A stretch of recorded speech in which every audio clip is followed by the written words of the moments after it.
जिवतीचा पूजा म्हणजे काय? श्रावणात जिवती पूजन का करतात? प्रत्येक आईने अवश्य जाणून घ्यावी अशी परंपरा. श्रावण महिना सुरू झाला की महाराष्ट्रातील अनेक घरामध्ये एक विशेष पूजा केली जाते, जिवतीची पूजा. पण आजच्या काळात अनेकांना जिवती म्हणजे काय, तिची पूजा का करतात आणि त्या एका छोट्याशा चित्रामध्ये इतका मोठा अर्थ का दडलेला आहे, हेच माहिती नाही.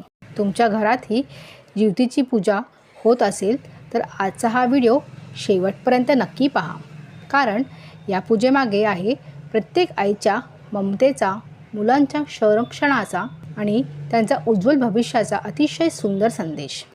श्रावण महिना म्हणजे भक्ती, श्रद्धा आणि सुंदर परंपराचा महिना. या महिन्यात प्रत्येक शुक्रवार अनेक माता आपल्या मुलांचा आरोग्य, दीर्घायुष्य आणि सुखासाठी जिवतीचा पूजा करतात. पण जिवती ही नेमकी कोण आणि त्या प्रतिमेत भगवान नरसिंह, श्रीकृष्ण, जरा जिवंतिका आणि बुद्ध गुरु हे सर्व एकत्र का दाखवले आहेत? चला यामागील सुंदर परंपरा जाणून घेऊया. जिवती पूजनाची सुरुवात आषाढ अमावास्यापासून होते.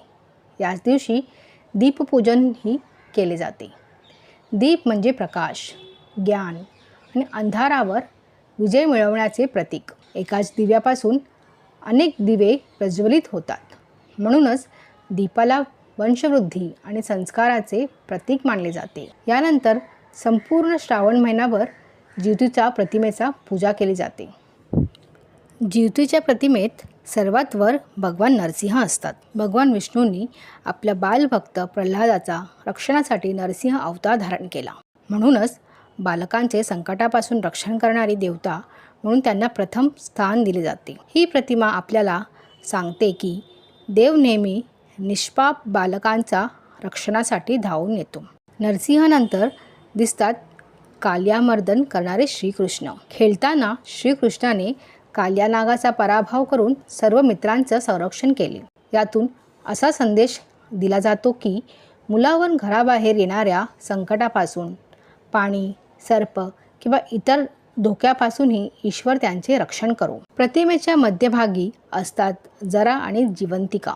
लोकपरंपरेनुसार जिवंतिका म्हणजे बालकांना दीर्घायुष्य, आरोग्य आणि मंगल जीवन देणारी मातृदेवता.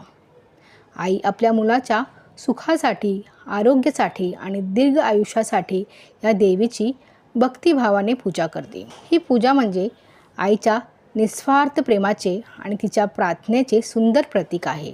प्रतिमेच्या शेवटी असतात बुध आणि बृहस्पती म्हणजेच गुरु.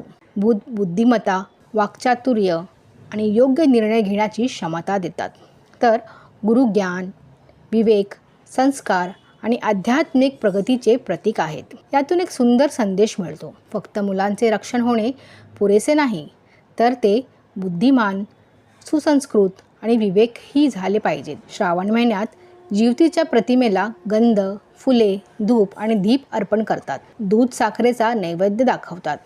घरातील लहान मुलांना नमस्कार करायला सांगून त्यांना तीर्थ दिले जाते. श्रावण अमावास्यानंतर परंपरेनुसार जिवतीच्या प्रतिमेचे विसर्जन केले जाते. काही ठिकाणी या संबंधीच्या प्रथा वेगवेगळ्या असू शकतात. जिवती पूजन ही केवळ एक धार्मिक परंपरा नाही, तर ती प्रत्येक आईच्या प्रेमाची, संरक्षणाची आणि आपल्या मुलांच्या उज्ज्वल भविष्यासाठी केलेल्या प्रार्थनेची सुंदर अभिव्यक्ती आहे. या प्रतिमेतील प्रत्येक देवता आपल्याला जीवनाचा एक महत्त्वाचा संदेश देते: रक्षण, आरोग्य, दीर्घायुष्य, बुद्धी आणि संस्कार. जर हा व्हिडिओ तुम्हाला आवडला असेल तर तो आपल्या कुटुंबियासोबत नक्की शेअर करा, जेणेकरून आपल्या या सुंदर परंपरा पुढच्या पिढीपर्यंत पोहोचतील. व्हिडिओ आवडला असेल तर लाईक करा, चॅनलला सबस्क्राईब करा आणि बेल आयकॉन दाबायला विसरू नका. जय जिवती माता, जय श्रीकृष्ण, जय श्री नरसिंह, श्री स्वामी समर्थ.